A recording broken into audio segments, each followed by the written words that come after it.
Hello, welcome back to Colonel O'Truth's Miniature Issues. Over the last couple of episodes, you've watched the design and construction of Undercrag City's Southgate, including the Dragon Door. In this episode, I'm going to show some of the things that I skimmed over previously and bring the gate to a conclusion. So here we've jumped back in time a little bit, and I'm completing the detailing for the interior of the gateway.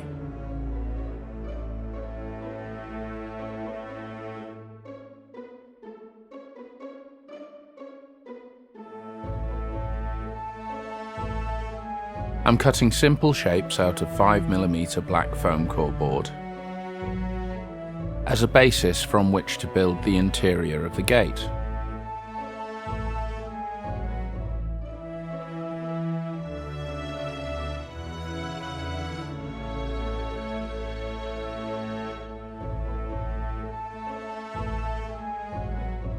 There's a lot going on here. These pieces need to add detail and depth to the gate as well as reinforcing the structure.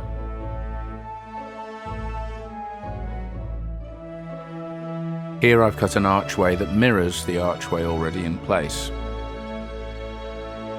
As usual, I've peeled off paper where stonework needs to be detailed in with a pencil.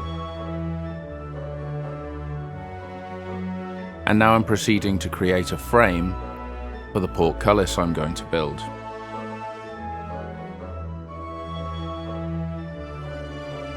These are simple strips of styrene plastic.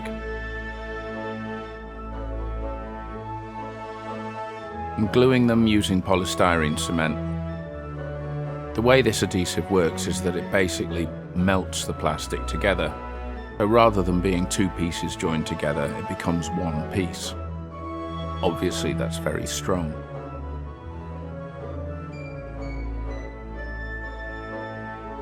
So I've created a channel, one for either side of the gate. I'm just cleaning out the glue.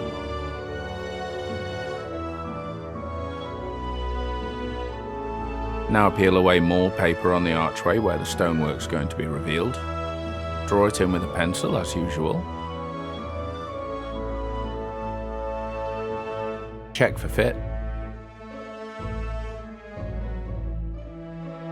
And now superglue to join the plastic struts to the paper on the foam core board.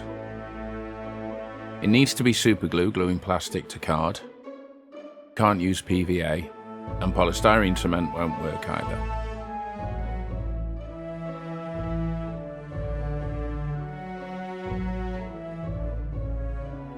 Obviously, when using superglue, you have to be quick and accurate. One final check that everything fits, and more superglue.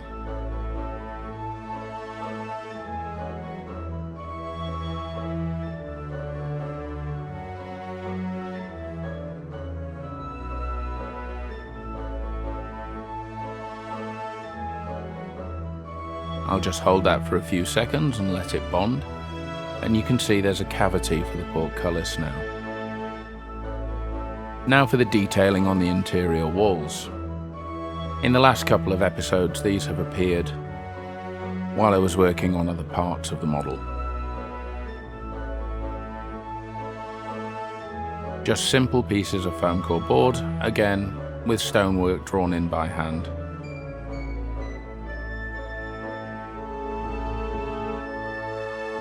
And glued into place. I'm leaving space inside the model. That's where the wiring's going to go for the lighting.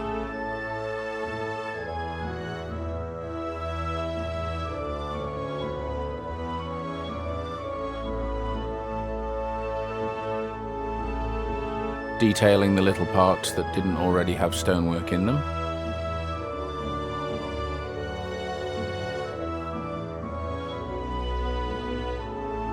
And the roof, designed in the same way, dropped in from above.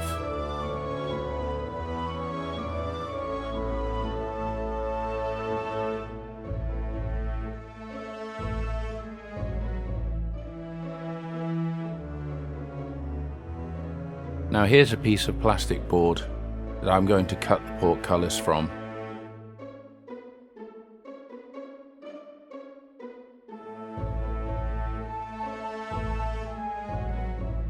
Making some simple measurements against the east gate so that the scale of the two look right together.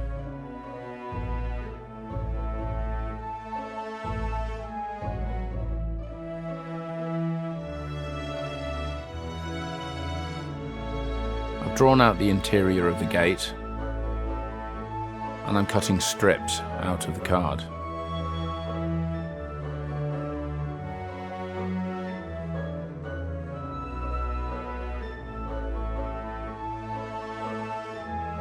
Having scored the lines first, it's very easy to simply slide the knife along the line.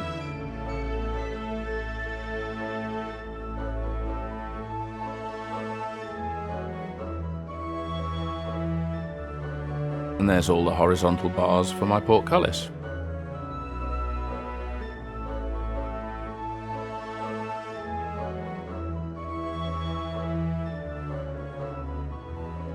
Now for the verticals.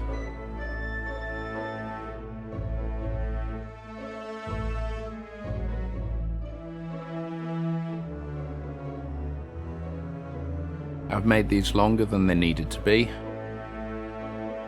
Then it's a simple job just to trim them off. Again, not trying to cut all the way through.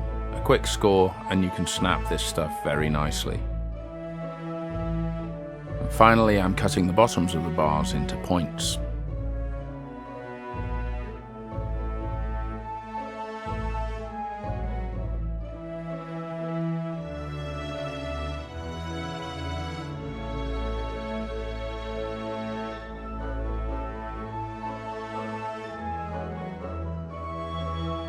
Once again, checking that it works within the space.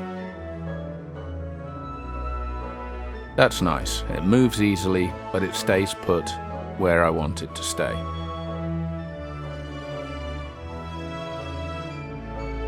Now some pencil work on the outside of the building.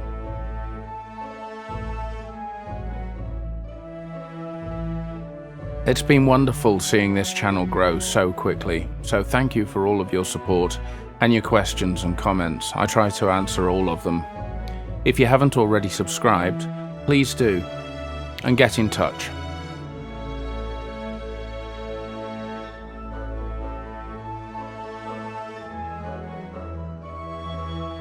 This is the sand stage that I've talked about previously on the walls and towers. Filling in the gaps, adding a bit of fine builder's sand.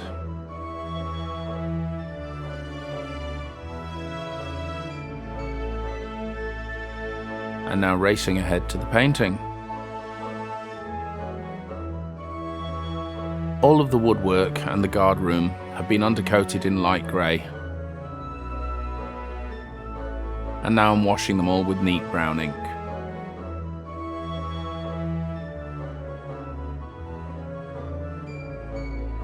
I'm doing this first because this is the messy part of the building. After this, I'll be able to do the stonework relatively easily. Making sure to view the model from all sides and get all the little bits and pieces. You never quite know which angles you'll be able to see things from. When the brown ink's dry, a light yellow dry brush that will be followed by a white dry brush. So why so many different coats in this process? The grey undercoat gives me a nice pale colour to begin with, and the brown ink gives me depth as well as being irregular, uneven. The dry brushing highlights this, giving me lots and lots of different tones, picking out the grain of the wood, and generally making it more interesting than a flat colour. Remember, Undercrag is old, it shouldn't look perfect. Here's the white dry brushing over the yellow. There's a little door in the south wall.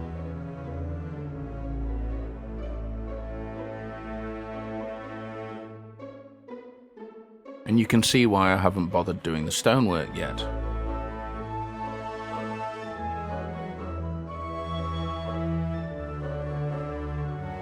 Now I'm undercoating the portcullis in black. You'll see I've cut a notch in the top of the portcullis. This fits around the wiring I've inserted for the LEDs. I haven't shown this in this video. Maybe I'll do a separate video on wiring.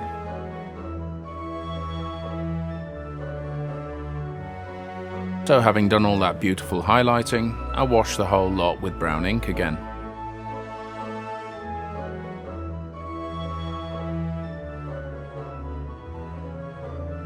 This is the final step in the process, and once it's dry, you'll see lots of lovely wood tones coming through. What I can't tell you is why I've done it to this roof. As you'll see in a few minutes, I had to do the whole roof again, as it's not supposed to be that colour.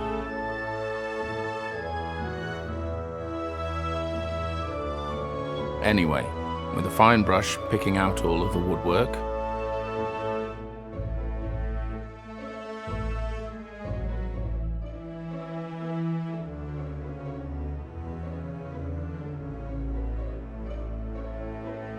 and look what's happened. Portcullis stuck to the paper I left it on with wet paint. That's a pretty rookie mistake. It's a good indication of how strong this plastic and the polystyrene cement are. I had to really scrape the paper off this, but it's fine. A quick recoat, and then I'll leave it to dry on something it won't stick to.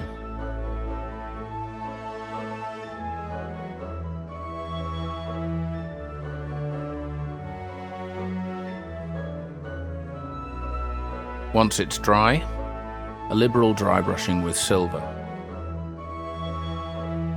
Again, this is meant to be messy. I don't want it to be shining silver. I want to hint that it's metal.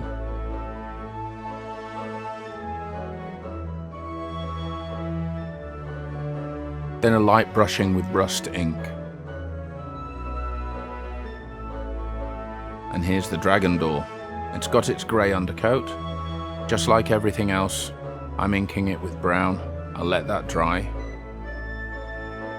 Back to that roof I mentioned.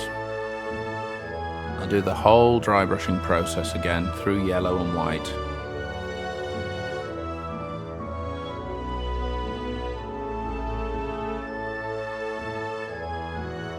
And while that's drying, I'm getting onto the stonework. This is my usual dark grey. Painting everything here. I don't intend for it all to be grey, but this will add depth and make it look good and solid. Using a smaller brush to pick around the doors and windows. And rust ink on the roof. Same colour as the other roofs in Undercrag City. Now the gate. Yellow dry brush.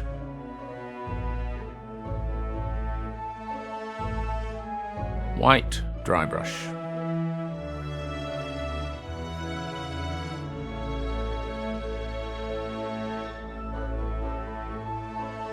Now a light grey over the entire model, followed by a white, and it's starting to look pretty solid. Here I've got a test piece of different colours that I intend to use. So the wings and the dragon's head will be gold. I'm starting with brown ink. Having already finished the stones, this gives a lot of depth.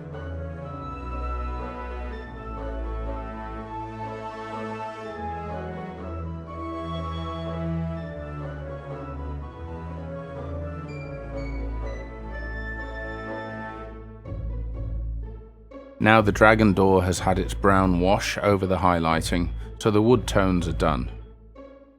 I'm going to start applying gold, the only expensive hobby paint in my collection. I'm liberally brushing gold over the surface, but not trying to get into all the nooks and crannies. Then moving swiftly on and picking out the ironwork with black ink.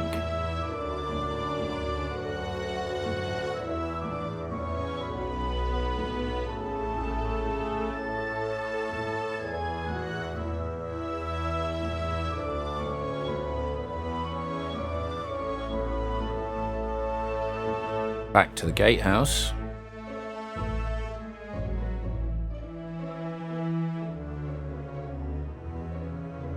Blue ink. This colour is inspired by the Ishtar Gate of Babylon, which was an immense gate in incredible blues and golds. I'm avoiding the areas where I've got moss. They'll be green later. Same technique on the wings as I did on the dragon's head. And the same silver and then rust on the ironwork of the gate as I did on the portcullis. And then everything gets washed with a very thin black wash. That's 1 part black ink, 16 parts water.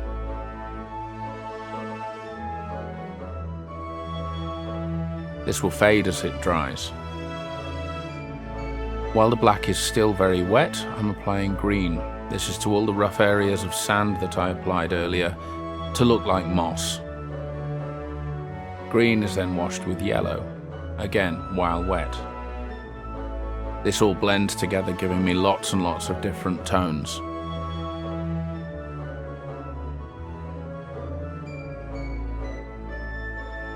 Starting to look pretty good. Now, having set the gate in place, it's time to finish the landscape. When we left the roost in a previous episode, it didn't have static grass on it, and likewise that little section of the south wall that I'm working on right now.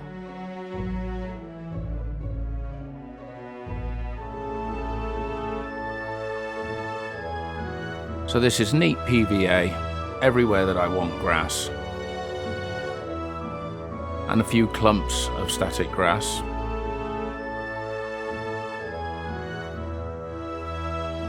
Before I start to apply the loose stuff. Little patches of light yellow, dark green, and then my blend, which is light green, dark green, and yellow. All the bits and pieces that I scrape up after any project. There's even bits of twig and sand in there.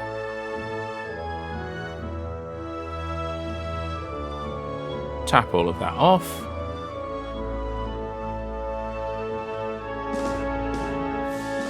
And let the glue dry.